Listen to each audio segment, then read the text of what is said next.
Hi ಎಲ್ಲರಿಗೂ ನಮಸ್ಕಾರ. ತೊಂಡೆಕಾಯಿ ಇವತ್ತು ಗ್ರೇವಿ ಮಾಡ್ತಾಯಿದ್ದೀನಿ. ತುಂಬ ಚೆನ್ನಾಗಿರುತ್ತೆ. ಈ ಥರ ಒಂದ್ಸಲ ಟ್ರೈ ಮಾಡಿ.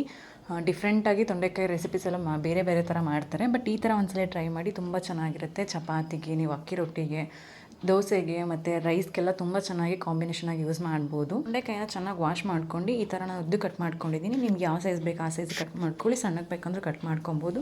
ಬಟ್ ನಾನು ಈ ಸೈಜಿಗೆ ಕಟ್ ಮಾಡ್ಕೊಂಡಿದ್ದೀನಿ. ಇದನ್ನು ಒಂಚೂರು ಎಣ್ಣೆ ಹಾಕ್ಬಿಟ್ಟು ಬಾಣಲಿಲಿ ಚೆನ್ನಾಗಿ ಫ್ರೈ ಮಾಡಬೇಕು. ಇದು ಒಂಚೂರು ಎಣ್ಣೆಲಿ ಚೆನ್ನಾಗಿ ತೊಂಡೆಕಾಯಿ ಎಲ್ಲ ಫ್ರೈ ಮಾಡ್ತಾಯಿದ್ರೆ ನಿಮಗೆ ಅದು ಬೇರೆ ಥರ ಟೇಸ್ಟ್ ಸಿಗುತ್ತೆ. ಈ ಥರ ಒಂದ್ಸಲ ಟ್ರೈ ಮಾಡಿ. ನಿಮ್ಮಲ್ಲಿ ಎಣ್ಣೆಲಿ ಚೆನ್ನಾಗಿ ಸ್ವಲ್ಪ ಫ್ರೈ ಆಗೋಷ್ಟರಲ್ಲಿ ನಾವು ಕ್ವಿಕ್ಕಾಗಿ ಒಂದು ಮಸಾಲೆ ರೆಡಿ ಮಾಡ್ಕೊಬರೋಣ. ಜಾಸ್ತಿ ಎಲ್ಲ ಇಂಗ್ರೀಡಿಯೆಂಟ್ಸ್ ಆಗ್ತಾಯಿಲ್ಲ, ಕಮ್ಮಿ ಇಂಗ್ರೀಡಿಯೆಂಟ್ಸ್ ಅಷ್ಟೇ. 1-2 ಟೇಬಲ್ ಸ್ಪೂನ್ ಆಗೋಷ್ಟು ಕಡಲೆ ಬೀಜನ ಚೆನ್ನಾಗಿ ಫ್ರೈ ಮಾಡ್ಕೊಬೇಕು. ನೀವು ಸಿಪ್ಪೆ ತೆಗೆದು ಕೂಡ ಆ್ಯಡ್ ಮಾಡ್ಬೋದು, ಇಲ್ಲ ಹಾಗೇನೇ ಆ್ಯಡ್ ಮಾಡ್ಕೊಬೋದು. ಇದ್ರ ಜೊತೆಗೆ 1-2 ಇಂಚಷ್ಟು ಚಕ್ಕೆ ಹಾಕ್ಕೊಳ್ಳಿ, 3-4 ಲವಂಗ, 1/4 ಟೇಬಲ್ ಸ್ಪೂನ್ ಅಷ್ಟು ಗಸಗಸೆ ಆ್ಯಡ್ ಮಾಡ್ಕೊಳ್ಳಿ, 2-3 ಗೋಡಂಬಿ ಮತ್ತು 1/4 ಟೇಬಲ್ ಸ್ಪೂನ್ ಆಗೋಷ್ಟು ಮೆಣಸು ಹಾಕ್ಕೊಳ್ಳಿ. ಇದಕ್ಕೆ ಸೋಂಪುಗಳಿದ್ರೆ ಹಾಕ್ಬೋದು, ಇಲ್ಲಾಂದರೆ ಆಪ್ಷನಲ್ ಇದು. ಇದಕ್ಕೆ ಸ್ವಲ್ಪ ತೆಂಗಿನಕಾಯಿ ಹಾಕ್ಕೊಳ್ಳಿ, ಜಾಸ್ತಿ ಎಲ್ಲ ಆ್ಯಡ್ ಮಾಡ್ತಾಯಿಲ್ಲ. ನೋಡಿ ಇಷ್ಟೇ ಆ್ಯಡ್ ಮಾಡಿರೋ ತೆಂಗಿನಕಾಯಿ ನೋಡ್ಕೊಂಡು ಇದಕ್ಕೆ ಸ್ವಲ್ಪನೇ ನೀರು ಆ್ಯಡ್ ಮಾಡ್ಕೊಳ್ಳಿ. ಇದನ್ನು ನೀರು ಆ್ಯಡ್ ಮಾಡ್ಕೊಂಡು ಸ್ವಲ್ಪ ರುಬ್ಕೊಂಬರಬೇಕು. ರುಬ್ಕೊಂಬರೋಷ್ಟರಲ್ಲಿ ಆಲ್ಮೋಸ್ಟ್ ಎಲ್ಲ ತೊಂಡೆಕಾಯಿ ಎಲ್ಲ ಚೆನ್ನಾಗಿ ಎಣ್ಣೆಲಿ ಫ್ರೈ ಆಗಿದೆ. ನೋಡಿ ಈ ಥರ ಕಲರ್ ಎಲ್ಲ ಆಲ್ಮೋಸ್ಟ್ ಚೇಂಜ್ ಆಗಿರುತ್ತೆ. ನಿಮ್ಗೆ ಅವಾಗ ತುಂಬ ಚೆನ್ನಾಗಿರುತ್ತೆ ಟೇಸ್ಟು. ಎಲ್ಲ ಚೆನ್ನಾಗಿ ಫ್ರೈ ಆದಮೇಲೆ ನಾನು ಇದನ್ನು ಸಪ್ರೇಟಾಗಿ ಬೌಲ್ಗೆ ಹಾಕೋತಾ ಇದ್ದೀನಿ. ಇದೇ ಬಾಣಲೆನೇ ಗ್ರೇವಿ ಮಾಡ್ಕೊಳ್ಳೋಣ, ಬೇರೆ ಪಾತ್ರೆಲೆಲ್ಲ ಮಾಡೋ ಅವಶ್ಯಕತೆ ಇಲ್ಲ. ಅದೇ ಬಾಣಲೆಗೆ 1-2 ಟೇಬಲ್ ಸ್ಪೂನ್ ಆಗೋಷ್ಟು ಎಣ್ಣೆ ಹಾಕ್ಕೊಂಡಿದ್ದೀನಿ. ಎಣ್ಣೆ ಕಾದ್ಮೇಲೆ ಇದಕ್ಕೆ 1 ಟೇಬಲ್ ಸ್ಪೂನ್ ಅಷ್ಟು ಜೀರಿಗೆ ಆ್ಯಡ್ ಮಾಡ್ಕೊಳ್ಳಿ, ಪಲಾವ್ ಎಲೆ ಆ್ಯಡ್ ಮಾಡ್ಕೊಳ್ಳಿ, 1-2 ಹಸಿಮೆಣ್ಸಿನ್ಕಾಯಿ ಒಗ್ಗರಣೆಗೆ ಅಷ್ಟೇ ಉದ್ದು ಕಟ್ ಮಾಡಿ ಹಾಕ್ಕೊಳ್ಳಿ, 1 ಟೇಬಲ್ ಸ್ಪೂನ್ ಆಗೋಷ್ಟು ಶುಂಠಿ ಬೆಳ್ಳುಳ್ಳಿ ಪೇಸ್ಟ್ ಆ್ಯಡ್ ಮಾಡ್ಕೊಳ್ಳಿ. ಇದಿಷ್ಟೇ ಒಗ್ಗರಣೆಗೆ ಇನ್ನೇನು ಆಗ್ತಾಯಿಲ್ಲ. ಇದನ್ನು 1 ಕಪ್ ಆಗೋಷ್ಟು ಈರುಳ್ಳಿ ಆ್ಯಡ್ ಮಾಡ್ಕೊಳ್ಳಿ, 1 ದೊಡ್ಡ ಸೈಜು. ಚೆನ್ನಾಗಿ ಈರುಳ್ಳಿ ಫ್ರೈ ಮಾಡಬೇಕು. ಇದನ್ನು ಸ್ವಲ್ಪ ನೀವು ಉಪ್ಪು ಆ್ಯಡ್ ಮಾಡಿದ್ರೆ ಬೇಗ ಈರುಳ್ಳಿ ಬೇಯುತ್ತೆ, ನೀವು ಬೇಗ ಮಾಡ್ಕೊಬೋದು. ಅವಾಗ ಸ್ವಲ್ಪ ಉಪ್ಪು ಆ್ಯಡ್ ಮಾಡ್ಕೊಳ್ಳಿ. ಲಾಸ್ಟಲ್ಲಿ ಒಂದು ಸ್ವಲ್ಪ ಬೇಕಾದ್ರೆ ಆ್ಯಡ್ ಮಾಡ್ಕೊಬೋದು ನೋಡ್ಕೊಂಡು. ಈರುಳ್ಳಿ ಎಲ್ಲ ಚೆನ್ನಾಗಿ ಫ್ರೈ ಮಾಡಬೇಕು, ಚೆನ್ನಾಗಿ ಸ್ವಲ್ಪ ಕಲರ್ ಬಾಡಿಸ್ಬೇಕು ಅದನ್ನು.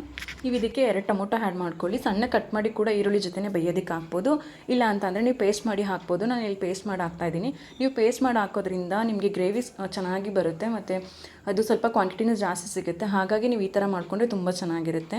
ಟೊಮೊಟೊ ಎಲ್ಲ ಚೆನ್ನಾಗಿ ಫ್ರೈ ಆಗಬೇಕು ಎಣ್ಣೆಲಿ, ಯಾಕಂದರೆ ಹಸಿ ಸ್ಮೆಲ್ ಇರುತ್ತಲ್ಲ. ಈರುಳ್ಳಿ ಜೊತೆ ನೀವು ಚೆನ್ನಾಗಿ 1-2-3 ಸಲ ಫ್ರೈ ಮಾಡಿದ್ರೆ ಟೊಮೊಟೊ ಸ್ಮೆಲ್ ಕೂಡ ಹೋಗುತ್ತೆ.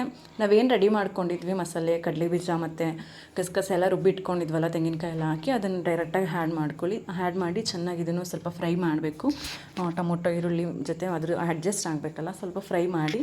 ಇದಕ್ಕೆ ನಾವು ಜಾಸ್ತಿ ಎಲ್ಲ ಮಸಾಲೆ ಆ್ಯಡ್ ಮಾಡ್ತಾಯಿಲ್ಲ.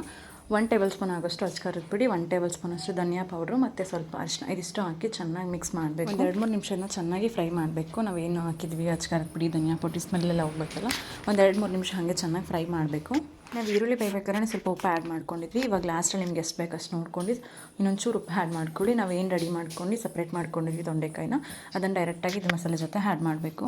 ತೊಂಡೆಕಾಯಿನ ನಾವೇನು ರೆಡಿ ಮಾಡಿ ಇಟ್ಕೊಂಡಿದ್ವಿ ಅದನ್ನ ಆ್ಯಡ್ ಮಾಡ್ಕೊಂಡು ಚೆನ್ನಾಗಿ 2-3 ನಿಮಿಷ ಇದನ್ನು ಅದು ಮಸಾಲೆ ಜೊತೆ ಎಲ್ಲ ಅಡ್ಜಸ್ಟ್ ಮಾಡಬೇಕಲ್ಲ. ಸೊ 2-3 ನಿಮಿಷ ಚೆನ್ನಾಗಿ ಫ್ರೈ ಮಾಡಬೇಕು. ಲಾಸ್ಟಲ್ಲಿ ಸ್ವಲ್ಪ ಕೊತ್ತಂಬರಿ ಸೊಪ್ಪು ಆ್ಯಡ್ ಮಾಡ್ಕೊಳ್ಳಿ. ನೋಡಿ ಎಷ್ಟು ಚೆನ್ನಾಗಿ ರೆಡಿ ಆಗಿದೆ.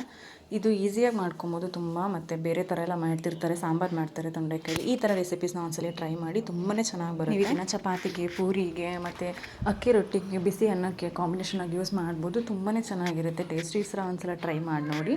ವಿಡಿಯೋ ಇಷ್ಟ ಆದರೆ ಲೈಕ್ ಮಾಡಿ. ನೆಕ್ಸ್ಟ್ ವಿಡಿಯೋದಲ್ಲಿ ಸಿಗೋಣ. ಇನ್ನೂ ನನ್ನ ಚಾನಲ್ಗೆ ಯಾರ್ಯಾರು ಸಬ್ಸ್ಕ್ರೈಬ್ ಮಾಡ್ಕೊಂಡಿಲ್ಲ ಸಬ್ಸ್ಕ್ರೈಬ್ ಮಾಡ್ಕೊಳ್ಳಿ. Thank you.